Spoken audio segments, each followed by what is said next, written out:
So hello everyone, आज हम देख लेते हैं द हिंदू अपना 8 अगस्त का। तो जो फर्स्ट न्यूज़ है यहाँ पे बेसिकली इलेक्शन कमीशन पर जो है राहुल गांधी ने क्रिमिनल फ्रॉड का आरोप लगाया और उन्होंने बताया कैसे जो है इलेक्शन कमीशन ने फेक वोट्स जो है बनाए। और एक एग्जांपल लिया उन्होंने कर्नाटका का महादेवपुरा असेंबली, वहाँ पे उन्होंने बताया लगभग 1,250 फेक वोट्स जो है डाले गए। और ये फेक वोट्स बनाने का तरीका क्या क्या रहा, जो 5 तरीके उन्होंने बताया कि डुप्लीकेट वोटर्स को रजिस्टर किया गया और फेक और इनवैलिड जो है एड्रेसेस पे जो है इनवैलिड एड्रेस पे जो है रजिस्टर किया गया लोगों को, है ना। और एक ही एड्रेस पे जो है बल्क वोटर्स ने वोट किया और इनवैलिड फ़ोटोज़ भी, इसमें इनवैलिड फ़ोटोज़ के ज़रिए भी जो है अलग अलग लोग, एक ही लोग को कई बार रजिस्टर किया गया। और फॉर्म 6 का जो है मिसयूज़ किया गया, जो कि नए वोटर के रजिस्ट्रेशन के लिए होता है, उसका भी मिसयूज़ किया गया। तो ये 5 तरीके उन्होंने जो है प्रेस के सामने बताए। और उनकी बेसिकली डिमांड है कि इलेक्शन कमीशन लास्ट 10 से 15 ईयर्स का इलेक्ट्रॉनिक जो है वोटर डेटा और प्लस जो है सीसीटीवी फुटेज रिलीज़ करने की मांग की उन्होंने। और कहते हैं कि 2024 का जो लोकसभा इलेक्शन है वो रिग्ड था और पीएम ने जो है 25 सीट्स जो है चुरा कर अपनी पावर मेंटेन की है, तो ऐसा बोलना है। और उन्होंने एग्जाम्पल भी दिए, जैसे कि एक वोटर जो है वो 4 अलग अलग बूथ्स में रजिस्टर्ड था और दूसरा जो वोटर है वो 3 अलग सिटीज़ में वोटर लिस्ट में था। तो ऐसे ऐसे एग्जांपल्स दिए उन्होंने। तो देखते हैं इसमें आगे क्या होता है। फिर जो नेक्स्ट न्यूज़ है यहाँ पे, welfare of farmers highest priority says Modi एमिड free trade agreement negotiations with US. तो यूएस के साथ जो फ्री ट्रेड एग्रीमेंट नेगोशिएशंस चल रहे हैं उसमें अमेरिकन साइड ने इंडिया की जो मार्केट है, specially dairy market, soybean, corn, almonds और एप्पल एक्सपोर्ट्स के लिए एक्सेस मांगा है इंडियन मार्केट का, कि अपना इंडिया इस मार्केट को ओपन करे यूएस के लिए। वहीं पीएम मोदी ने बोला है कि जो है फार्मर्स का जो वेलफेयर वो हाईएस्ट प्रायोरिटी है इंडिया के लिए और भारत कभी भी फार्मर्स, फार्मर्स और फिशरमैन्स के इंटरेस्ट से वो कॉम्प्रोमाइज़ नहीं करेगा। तो अब इन्होंने कुछ अचीवमेंट्स भी बताई कि जैसे कि इंडिया नंबर 1 है किसमें, प्रोडक्शन में, मिल्क के प्रोडक्शन में, पल्सेस के प्रोडक्शन में, जूट्स के प्रोडक्शन में नंबर 1 है India. India second largest producer है राइस का, वीट का, कॉटन का और फ्रूट्स एंड वेजिटेबल्स का। और वर्ल्ड का सेकंड लार्जेस्ट प्रोड्यूसर है फ़िश का भी, है ना। तो बोला कि जो है रिकॉर्ड प्रोडक्शन हुआ है फूड ग्रेन्स और ऑयल सीड्स का भी, स्पेशली सोयाबीन, मस्टर्ड और ग्राउंडनट प्रोडक्शन। और यहाँ पर एमएस स्वामीनाथन एनुअल अवार्ड भी दिया गया है एक नाइजीरियन साइंटिस्ट को, जिनका नाम बेसिकली यहाँ पे एडेमोला एडले हैं, है ना, इनको दिया गया। इनका जो कंट्रीब्यूशन है ये कि इन्होंने अपना काम जीएम, जो जेनेटिकली मॉडिफाइड क्रॉप्स हैं, उनको उसके अडॉप्शन में काम करा और एविडेंस बेस्ड पॉलिसी मेकिंग और बायो एथिकल ट्रस्ट बिल्डिंग में ग्लोबल इनका इम्पैक्ट काफ़ी अच्छा रहा, इसलिए इनको ये प्राइज़ मिला। फिर यहाँ पे जैसे हमें पता है कि यूएसए ने बेसिकली इंडिया पर टोटल 50% का टैरिफ लगाया है। पहले 25% लगाया था, फिर एडिशनल 25% टैरिफ लगाया है। और इसका रीज़न जो यूएस दे रहा है कि इंडिया जो है रशिया से एनर्जी और डिफेंस ट्रेड करता है, एनर्जी में स्पेशली ऑयल इंपोर्ट करता है इंडिया और डिफेंस में मिलिट्री इक्विपमेंट्स जो है रशिया से मंगाता है, तो इसलिए इन्होंने इतना हाई टैरिफ लगाया है। तो इनसे जब पूछा गया कि रशिया यूक्रेन अगर सीज़फायर हो जाता है तो क्या ये जो है टैरिफ कैंसिल होंगे, तो उन्होंने बेसिकली ये बोला कि जो है वी विल डिटरमाइन लेटर। और अभी 50% टैरिफ लग रहा है और ट्रंप और पुतिन अगले वीक जो है मिलने का उनका प्लान है। और यूनाइटेड स्टेट्स में जो है, जो एप्पल के सीईओ हैं टिम कुक ने भी जो है अनाउंस किया कि $100 बिलियन का इन्वेस्टमेंट वो यूएसए की मार्केट में कर रहे हैं। और जो भी नॉन यूएस मेड जो चिप्स होंगी या सेमीकंडक्टर होंगे उस पर 100% जो है टैरिफ लगेगा। और स्पेशली टारगेट किया कि चाइना को भी जो है पॉसिबल टारगेट बोला इसके लिए। फिर जब इनसे पूछा गया कि इवन यूएसए और यूरोपियन यूनियन भी रशिया के साथ ट्रेड करते हैं बहुत सारा, तो सिर्फ इंडिया को ही टारगेट क्यों किया जा रहा है, तो उन्होंने बोला कि अभी सिर्फ 8 घंटे ही हुए हैं टैरिफ लगाए हुए और बहुत सारे सेकेंडरी सैंक्शंस वो भी लगने बाकी हैं। फिर देखते हैं अभी क्या होता है आगे।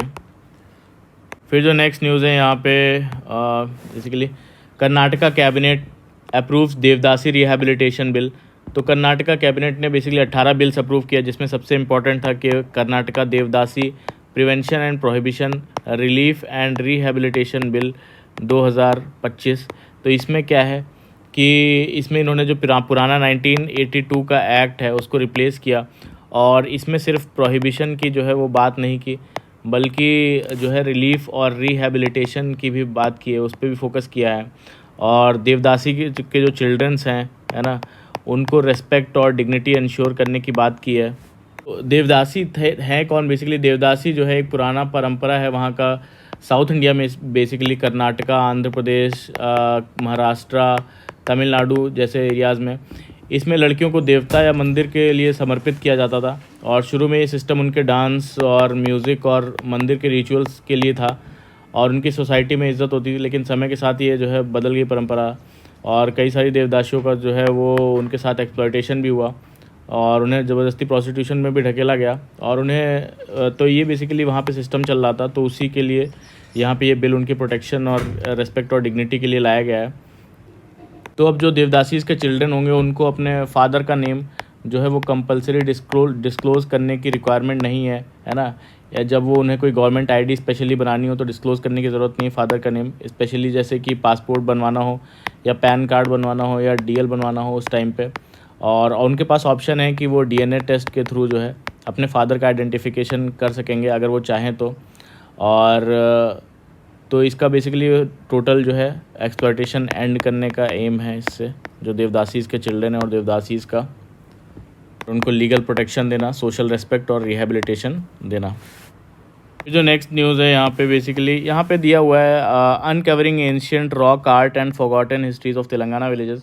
तो यहाँ पे एक बेसिकली ये कहानी दी हुई है कि जो है तेलंगाना के एक यूनिक ग्रास रूट मूवमेंट की है, जिसका नाम बेसिकली यहाँ पे बताया जा रहा है कोठा तेलंगाना चरित्र बृंदम, है ना। और मतलब है कि तेलंगाना की नई कहानियों का एक ग्रुप है और इस ग्रुप में 125 जो है लोग हैं, जिसमें कि फार्मर्स, स्टूडेंट्स, टीचर्स और प्रोफेशनल्स हैं, जो अपने अपने विलेजेस में छुपे हुए जो हिस्ट्री है उस इतिहास को वो ढूंढ रहे हैं।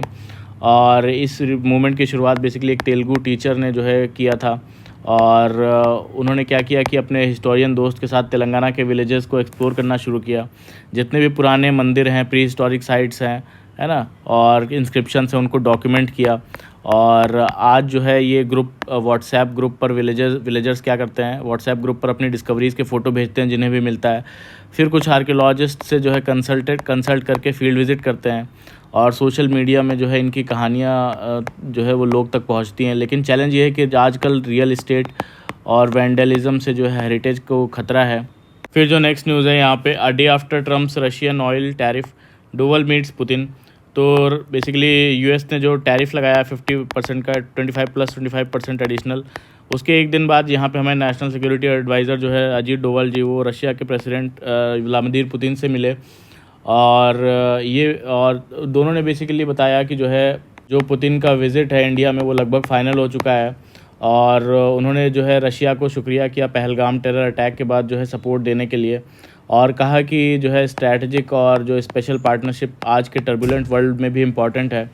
और दोनों तरफ से डिफेंस कोऑपरेशन और इंटरनेशनल सिक्योरिटी पर बात की और जो दोनों के मिलिट्री टाइज़ को मजबूत करने पर जो है डिस्कशन हुआ। और पुतिन का जो पिछला विज़िट है वो बेसिकली दिसंबर 2021 में हुआ था, रशिया यूक्रेन वॉर से पहले। और उन्होंने बोला कि जो है जो हर समिट है दोनों के बीच का, वो दोनों के रिलेशंस को नई डायरेक्शन जो है मिलती है।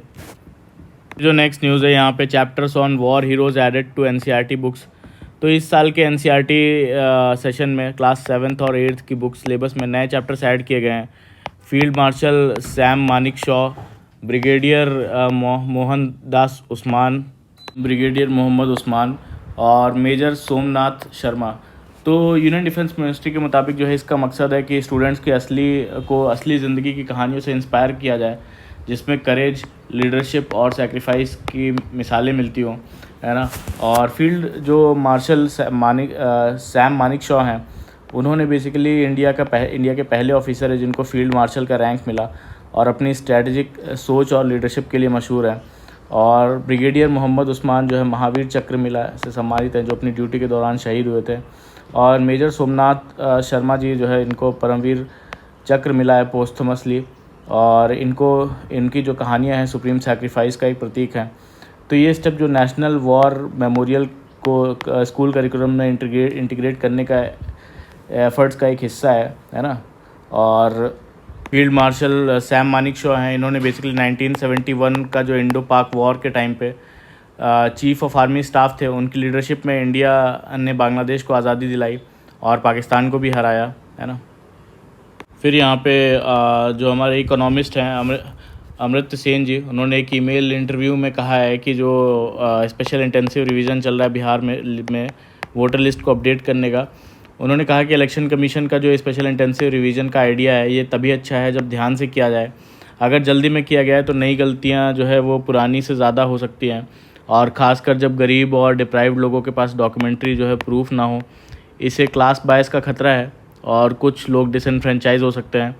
उन्होंने वार्निंग दी कि अगर किसी खास ग्रुप की आवाज़ दबाने का जो है टारगेटेड अटेम्प्ट हुआ तो ये मॉन्स्ट्रस होगा, और सुप्रीम कोर्ट को एक्टिव और जो फेयर रहकर सिटीजन्स के राइट वो प्रोटेक्ट करने चाहिए। और बंगाली माइग्रेंट वर्कर्स के ख़िलाफ़ इल ट्रीटमेंट पर जो है इन्होंने कहा कि जो है इंडिया सबका है, चाहे बंगाली हो, चाहे तमिलियन हो या महाराष्ट्रियन हो। उन्होंने कुछ पॉलिटिकल मूवमेंट्स को क्रिटिसाइज़ किया जो बंगाली इंडियंस जो है को बांग्लादेशी बताते हैं, जो इग्नोरेंस और डिस्क्रिमिनेशन का एग्जाम्पल हैं, ऐसा बोलते हैं। और उन्होंने ये भी बोला कि जो है बंगाल का जो है हिंदू मुस्लिम हारमनी का लंबा इतिहास है और डिवाइसिव पॉलिटिक्स का सक्सेस वो टेम्परेरी होगा। जो नेक्स्ट न्यूज़ है यहाँ पे, जैसा कि हमें पता है कि वाइस प्रेसिडेंट का पोस्ट अभी खाली है, तो इलेक्शन कमीशन ने वाइस प्रेसिडेंट के पोल का जो है इलेक्शन डेट 9 सितंबर रखा है, और इसके लिए जो नॉमिनेशन का लास्ट डेट है फाइल करने का नॉमिनेशन वो 21 अगस्त है ना। और तो इसके लिए बेसिकली वाइस प्रेसिडेंट कैसे इलेक्ट होते हैं कि एक इलेक्टोरल कॉलेज बनाया जाता है जो कि दोनों मेंबर्स के हाउस होते हैं, लोकसभा और राज्यसभा के, है ना। तो राज्यसभा में अभी जो है 233 इलेक्टेड मेंबर्स हैं और 12 जो है नॉमिनेटेड मेंबर्स हैं। तो इलेक्टेड प्लस नॉमिनेटेड मेंबर दोनों वोट करते हैं, और लोकसभा में अभी 543 प्रेजेंट मेंबर्स हैं, है ना। और हर एमपी का वोट जो है वन काउंट होता है। और कैसे वोटिंग होता है प्रोपोर्शनल रिप्रेजेंटेशन के through single transferable vote. Single transferable vote कहने का मतलब क्या है कि एक ऐसा वोटिंग सिस्टम है जिसमें वोटर्स जो है अपने पसंद के कैंडिडेट्स को वो प्रायोरिटी या प्रेफरेंस के हिसाब से रैंक करते हैं। मतलब फर्स्ट प्रेफरेंस मेरी ये है और सेकंड प्रेफरेंस ये है, थर्ड प्रेफरेंस ये है। तो जितने चाहे उतने चॉइसेस दे सकते हैं, ऐसी प्रेफरेंस दे सकते हैं। और अगर आपका पहला जो कैंडिडेट है वो इलेक्शन में जीतने के लिए इनफ वोट नहीं लाता तो आपका वोट ऑटोमेटिकली सेकंड चॉइस को जो है ट्रांसफ़र हो जाता है, चला जाता है। और ऐसे ही वोट्स ट्रांसफ़र होते रहते हैं जब तक कि कोई एक कैंडिडेट जीत ना जाए। और इस सिस्टम से इंश्योर होता है कि वोट्स जो है वेस्ट ना हो और हर कैंडिडेट्स को जो है फेयर चांस मिले जो सच में वोटर्स की मेजॉरिटी को रिप्रेजेंट करे, है ना। और ये प्रेफरेंस जो है इंडियन न्यूमरल्स में, रोमन न्यूमरल्स में और इंडियन लैंग्वेजेस में अलाउड है। और हर कैंडिडेट को बेसिकली मिनिमम जो है 20 प्रपोजर्स और 20 सेकेंडर्स जो है चाहिए होते हैं। तो प्रपोजर्स वो लोग होते हैं जो एक कैंडिडेट के नॉमिनेशन जो है उसका फॉर्मली प्रपोज करते हैं कि यानी कि बोलते हैं कि जैसे मैं इस कैंडिडेट को सपोर्ट करता हूँ कि वो इलेक्शन में लड़े, तो वो प्रपोजर्स होते हैं।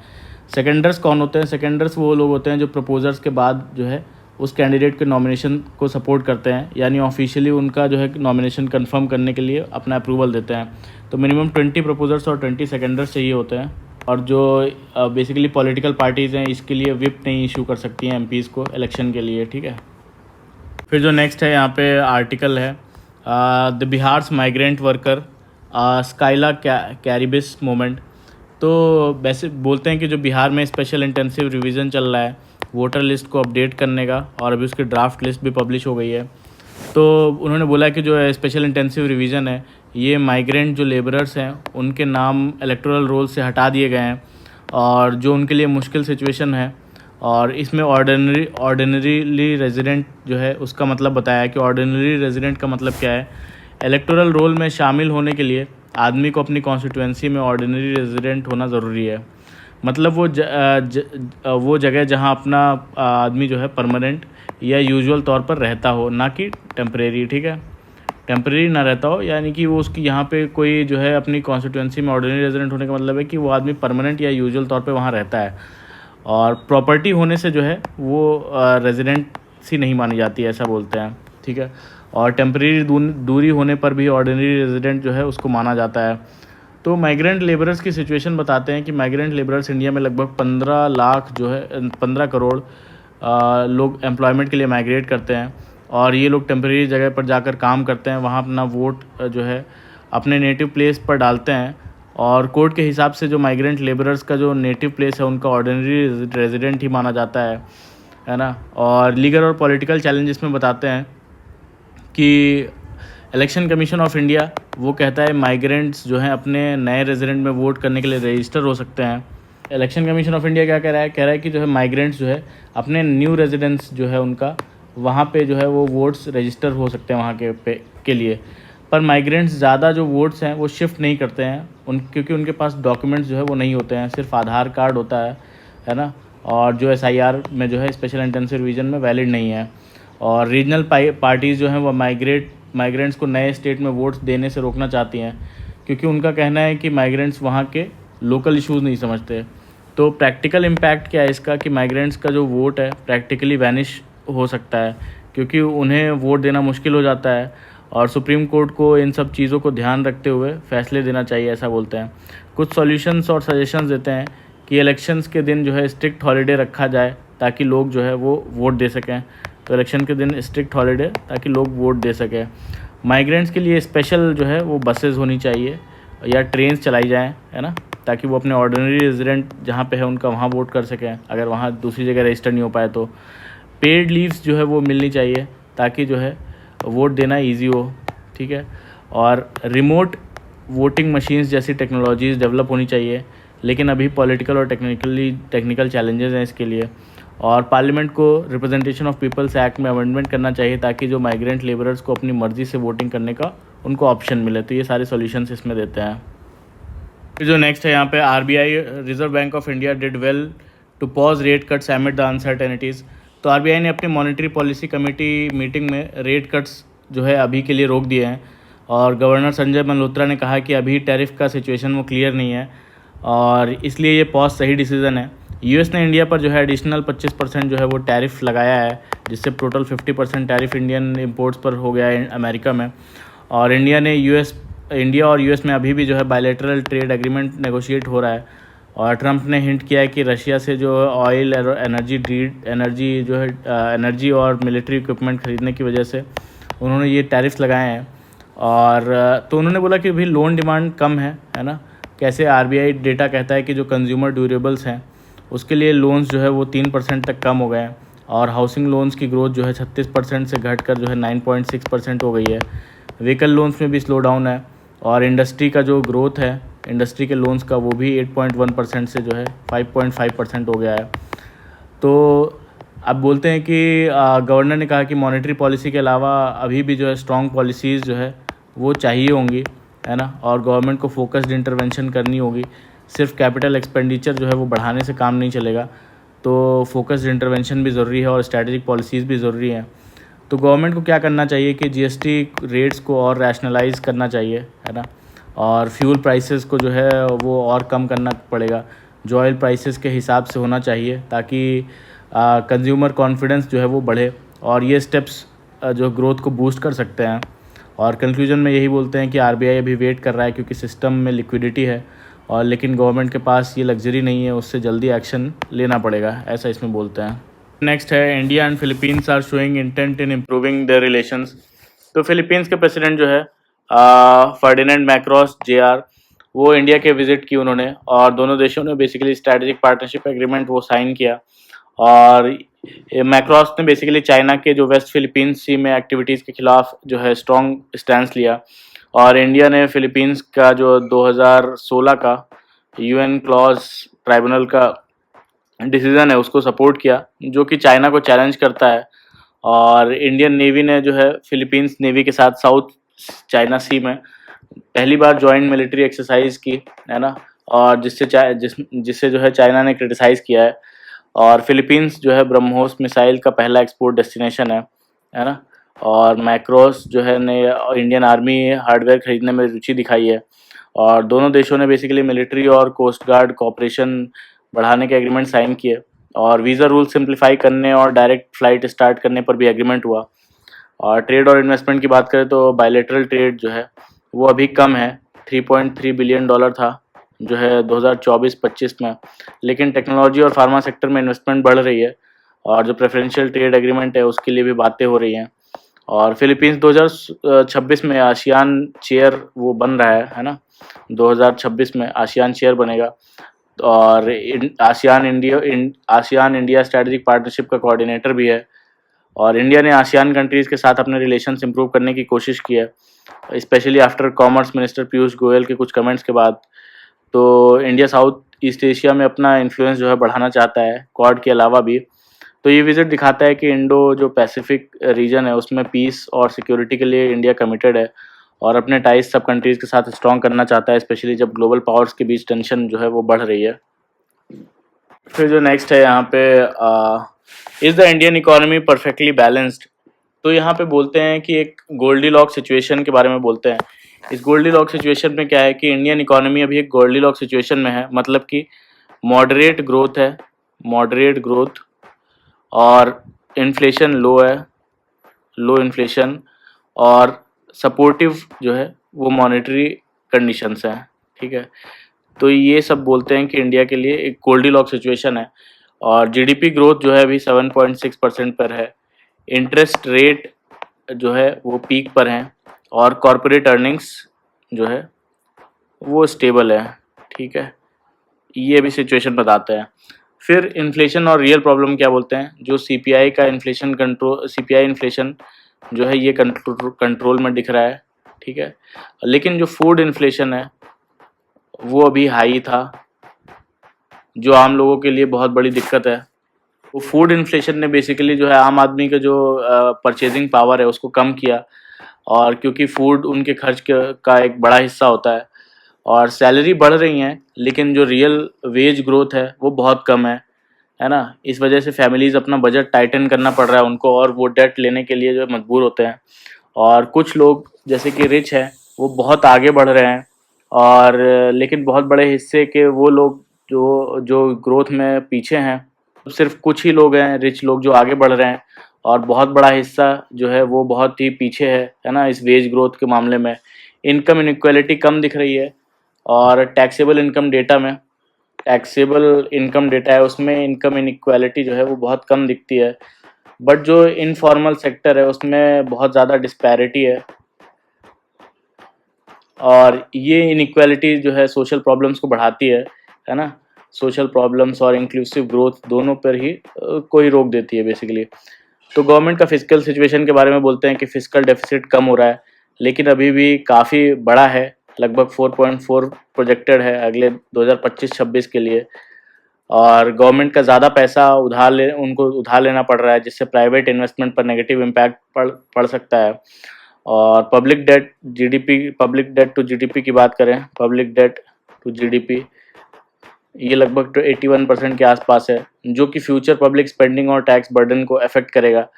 और तो गोल्डी लॉक नैरेटिव की लिमिटेशन बताते हैं कि हेडलाइंस में जब सब कुछ अच्छा लगता है, लेकिन रियल लाइफ में लोगों को फाइनेंशियल प्रॉब्लम बढ़ रही हैं। इन्फ्लेशन हो, स्टैगनेंट वेजेस हो, या इनकम डिस्पैरिटी हो, इकोनॉमी को जस्ट राइट जो है नहीं बना पाते। और इंक्लूसिव ग्रोथ और जो रियल इनकम इम्प्रूवमेंट पर ध्यान देना ज़रूरी है, सिर्फ जीडीपी नंबर्स पर नहीं, है ना। तो इंडिया की इकोनॉमिक स्ट्रेंथ तभी बढ़ेगी जब सभी सिटीजन्स को रियल फ़ायदा मिलेगा, रियल वेजेस जो है बढ़े, और फिजिकल सिचुएशन जो है वो स्ट्रांग हो। सुपरफिशियल गोल्डी लॉक सिचुएशन को जो है छोड़ के सस्टेनेबल और इंक्लूसिव ग्रोथ पर फोकस करना होगा, ये पूरा आर्टिकल बोलता है। फिर जो नेक्स्ट है यहाँ पे, basically unequal growth from the globalisation boom led to inward looking trade policies. तो इनवर्ड लुकिंग ट्रेड पॉलिसीज़ जो है वो एटीट्यूड क्या है, ये basically inward looking trade policies में कंट्रीज़ अब ज़्यादा अपने अंदर डोमेस्टिक मार्केट्स उस पर फोकस कर रहे हैं। इसका रीज़न बेसिकली यूनिलैटरलिज्म, प्रोटेक्शनिज्म और नेशनलिज्म जो है वो बताते हैं। मतलब अपने देश को प्रोटेक्ट करना, जैसे टैरिफ लगाना, पर इसका मतलब ये नहीं कि जो है कंट्रीज़ इंटरनेशनल ट्रेड से दूर हो रहे हैं, बल्कि जो ट्रेड है वो अब रीजनल या फिर जो है ब्लॉक्स या फिर ग्रुप्स में हो रहा है, जिसे नियर श्योरिंग या फिर फ्रेंड श्योरिंग कहते हैं, है ना। तो ये प्रॉब्लम कब से शुरू हुई, ये सडन नहीं हुआ, बल्कि लास्ट 10 से 15 सालों में ग्रेजुअली बढ़ रहा है। और 1990s से बोलें तो 2000 तक का गोल्डन एरा ग्लोबलाइजेशन का था, जिसमें ग्लोबल जो प्रॉस्पेरिटी है वो बढ़ी, लेकिन वेल्थ डिस्ट्रीब्यूशन बहुत ज़्यादा अनइवन हो गया, ठीक है। और कंट्रीज़ और अंदर के लोग को दोनों के बीच में जो है ये जो वेल्थ डिस्ट्रीब्यूशन है वो अनइवन हो गया। तो ग्लोबलाइजेशन के फ़ायदे सिर्फ कुछ लोग और देश ही ले रहे हैं। इस वजह से लोग अपनी आवाज़ उठाने लगे, वोटिंग और पॉलिसी में चेंजेस आए, नेशनलिज्म और जो एंटी माइग्रेशन जैसे सेंटिमेंट्स बढ़ने लगे। तो बोलते हैं कि वर्ल्ड ट्रेड ऑर्गेनाइजेशन का क्या इस पे पर्सपेक्टिव है कि उनका कहना है कि हम अब एक नए न्यू इंक्लूसिव और सस्टेनेबल ग्लोबलाइजेशन मॉडल की तरफ जा रहे हैं, पर अभी तक हम वहाँ तक नहीं पहुँचे हैं। अभी ट्रांजिशन फेज चल रहा है ना, और जिसमें अनसर्टेनिटी और टर्मोइल ज़्यादा है। तो जियोपॉलिटिकल ट्रेड रिस्क इंडेक्स के बारे में बोलते हैं कि जो है basically Hague centre for strategic studies जो है वो जियोपॉलिटिकल ट्रेड रिस्क इंडेक्स जो है डेवलप कर रहा है, जो कि ग्लोबल ट्रेड पर जियोपॉलिटिकल रिस्क को जो है वो मेज़र करता है। किसमें? जियोपॉलिटिकल ट्रेड में जियोपॉलिटिकल रिस्क को मेज़र करता है। तो इसमें डिप्लोमेटिक, मिलिट्री और इकोनॉमिक डेटा का यूज़ होता है, और 2024 का डेटा दिखाता है कि ट्रेड जो रिस्क है सबसे ज़्यादा है सिंस जो है 2019। तो ये था पूरा आज का हमारा द हिंदू का न्यूज़ डिस्कशन, जिसमें हमने सारी न्यूज़ को डिटेल से डिस्कस किया। तो अच्छा लगा हो तो प्लीज़ लाइक करिएगा, कमेंट करिएगा और सब्सक्राइब भी करिएगा। Thank you very much for the discussion.